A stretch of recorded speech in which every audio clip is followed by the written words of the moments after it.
बिस्मिल्लाहिर्रहमानिर्रहीम, अस्सलाम वालेकुम, वेलकम टू माय किचन। आजकल जैसे कि गर्मी है और गर्मियों में आम का सीज़न होता है और आम से कोई डिज़र्ट ना बनाया जाए तो गर्मियाँ अधूरी सी लगती हैं। तो इसलिए मैं आज आपके लिए लेकर आई हूँ बहुत ही आसान और क्विक सा डिज़र्ट, जिसे बनाना बहुत आसान है। बहुत ही झटपट से ये डिज़र्ट बनकर तैयार हो जाता है, बहुत ही टेस्टी बनता है, बहुत ही क्रीमी और बहुत ही मज़ेदार सा ये डिज़र्ट होता है। तो ज़रूर ट्राई कीजिएगा हम मेरी इस रेसिपी को। तो चलिए इसको बनाना स्टार्ट करते हैं, लेकिन उससे पहले अगर आप मेरे चैनल पे नए हैं तो काइंडली इसको सब्सक्राइब कर दें और साथ ही बेल आइकन को भी प्रेस कर दें ताकि मेरी हर नई आने वाली वीडियो की नोटिफिकेशन सबसे पहले आप तक पहुँचे। तो बहुत ही टेस्टी, बहुत ही डिलिशियस सा मैंगो डिज़र्ट बनाने के लिए सबसे पहले मैंने यहाँ पर 2.5 कप दूध ले लिया और ये फुल फैट क्रीम दूध है।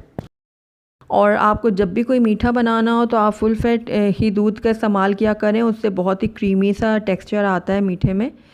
तो बस अब इस दूध को मैं बॉयल आने देती हूँ। जब तक दूध में बॉयल आता है तब तक हम यहाँ पर अपना कस्टर्ड पाउडर को घोल लेते हैं। तो यहाँ पर एक बाउल ले लिया मैंने और इसके अंदर मैं 3 खाने के चम्मच भर के कस्टर्ड पाउडर ऐड कर रही हूँ।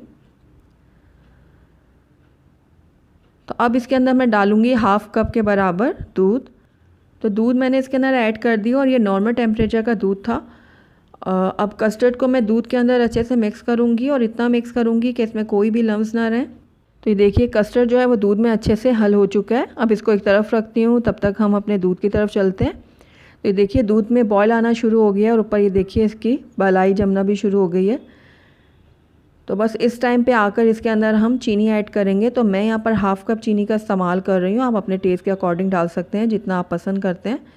तो बस एक बॉईल मैं और आने दूंगी ताकि चीनी हमारे अच्छे से घुल जाए। तो देखिए इसमें अब बॉईल आना शुरू हो गया और चीनी हमारे अच्छे से घुल चुकी है दूध के अंदर।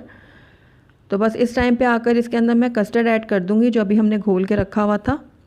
तो थोड़ा थोड़ा करके मैं डालूंगी कस्टर्ड को और सबसे पहले मैंने इसकी फ्लेम को थोड़ा हल्का कर दिया ताकि इसमें लम्स ना बने। तो बस थोड़ा थोड़ा करके मैं इसमें डाल रही हूँ, इसको मिक्स करती जा रही हूँ। ये देखिए इस तरीके से। तो बाकी का कस्टर्ड भी मैं डाल देती हूँ इसके अंदर।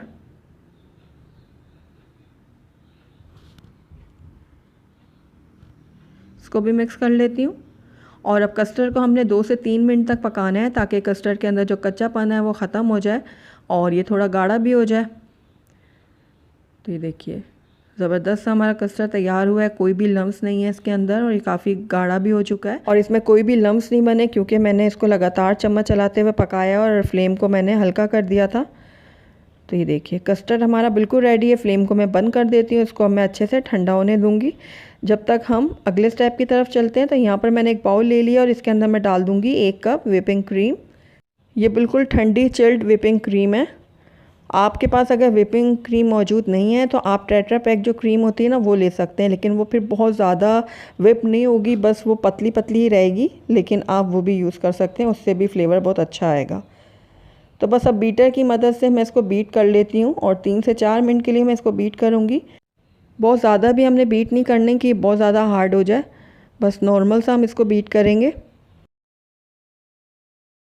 तो तकरीबन 3 से 4 मिनट हो गए क्रीम को बीट करते हुए और ये देखिए अब अच्छे से व्हिप हो चुकी है हमारी क्रीम। तो इसको अब मैं इकट्ठा कर लेती हूँ। तो क्रीम हमारी बहुत अच्छे से व्हिप्ड हो चुकी है। तो अब इसको मैं रेफ्रिजरेटर में रख देती हूँ और तब तक हम अगले स्टेप की तरफ चलते हैं। तो यहाँ पर मैंने एक बड़े साइज़ का आम ले लिया था, इसको मैंने रफली काट लिया है। तो अब आम को मैं ब्लेंडर में डालकर अच्छे से ब्लेंड कर लूँगी और इसका मैं एक पेस्ट सा तैयार कर लूँगी। तो ये देखिए आम को मैंने ब्लेंड कर लिया अच्छे से और यहाँ पर हमारा कस्टर्ड जो है वो भी बिल्कुल रेडी है। बहुत अच्छे से ये ठंडा हो चुका है और ये देखिए गाढ़ा भी हो चुका है काफ़ी। तो अब इसके अंदर मैं आम की प्योरी जो है वो शामिल कर दूँगी सारी की सारी। बहुत ही आसान और बहुत ही मज़ेदार सा ये डिज़र्ट तैयार होगा। तो आपने आम की जो प्योरी है ना वो ठंडे कस्टर्ड में डालनी है, गर्म कस्टर्ड में बिल्कुल मत डालिएगा वरना ये पानी छोड़ देगा। तो बस अब दोनों चीज़ों को मैं बहुत अच्छे से मिक्स कर रही हूँ। तो ये देखिए दोनों चीज़ें अच्छे से मिक्स हो गई हैं। तो आइए अब हम इसकी असेंबलिंग कर लेते हैं। तो यहाँ पर मैंने स्क्वायर शेप की एक डिश ले ली है, सर्विंग डिश, और उसके अंदर अब मैं ये बिस्किट डालूँगी। मैं यहाँ पर मैरी बिस्किट का इस्तेमाल कर रही हूँ। दूध में मैंने पहले इसको डिप किया और एक एक करके मैं डिश में इसको असेंबल करती जाऊँगी। तो ये देखिए इस तरीके से मैं दूध में डिप करती जा रही हूँ और रखती जा रही हूँ डिश में।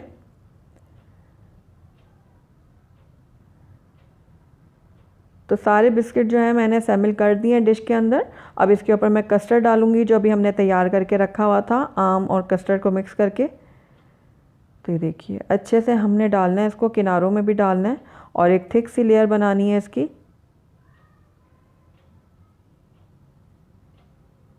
तो अब ये मैंने कस्टर्ड डाल दिया। अब इसके बाद इसके अंदर हम क्रीम डालेंगे जो अभी हमने व्हिप करके रखी हुई थी। क्रीम को आपने बहुत ज़्यादा व्हिप नहीं करना वरना आपको मुश्किल होगी इसको सेट करने में। तो ये देखिए क्रीम की लेयर मैंने लगा दी है। अब दोबारा से मैं बिस्किट लूँगी मैरी और उसके बाद दूध में इसको डिप कर करके एक एक करके इसमें रखती जाऊँगी। तो ये देखिए दोबारा से मैंने लेयर लगा ली है बिस्किट की। उसके बाद मैं डालूँगी कस्टर्ड अपना। तो ये देखिए कस्टर्ड की हमने अच्छी सी लेयर लगानी है, थिक सी लेयर लगाएंगे। कस्टर्ड की लेयर लग चुकी है। अब इसके ऊपर दोबारा से मैं क्रीम डालूँगी और इसको अच्छे से फैला दूँगी। तो क्रीम की लेयर भी मैंने लगा दी है। अब आखिर में इसके ऊपर मैं डालूँगी। तो अब मैंने मैरी बिस्किट को थोड़ा सा चूरा कर लिया था, ये मैं ऊपर स्प्रिंकल कर लूँगी। आप अपनी मर्ज़ी से इसके ऊपर कोई भी डेकोरेशन कर सकते हैं जो आपको पसंद हो। तो ये देखिए अच्छे से मैंने ये जो चूरा है मैरी का फैला के डाल दिया है इसके ऊपर। उसके बाद मैंने आम के छोटे छोटे से क्यूब्स कर लिए थे, वो मैं इसके ऊपर डाल दूँगी इस तरीके से। तो ये लीजिए माशाल्लाह से हमारा बहुत ही क्रीमी, बहुत ही मज़ेदार सा मैंगो डिज़र्ट बनके तैयार है।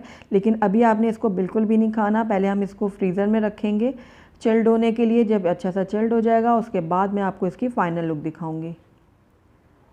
तो ये देखिए 2 से 3 घंटे के लिए मैंने इसको फ्रीज़र में रख दिया था और ये बहुत अच्छे से सेट हो चुका है और बहुत ही मज़ेदार, बहुत ही टेम्पटिंग लग रहा है। ये देखिए जितना ये दिखने में अच्छा लग रहा है खाने में ये उससे ज़्यादा मज़ेदार है। तो चलिए इसको मैं सर्विंग प्लेट में निकालती हूँ और आपको बताती हूँ कि ये कैसा बना है।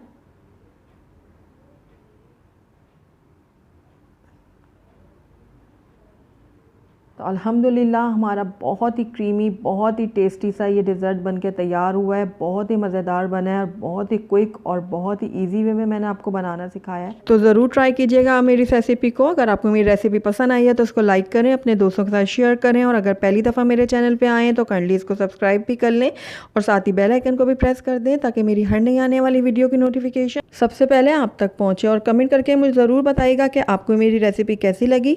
साथ ही मेरे फेसबुक और इंस्टाग्राम के पेज को लाइक करना मत भूलिएगा। Thank you for watching. अल्लाह हाफिज़।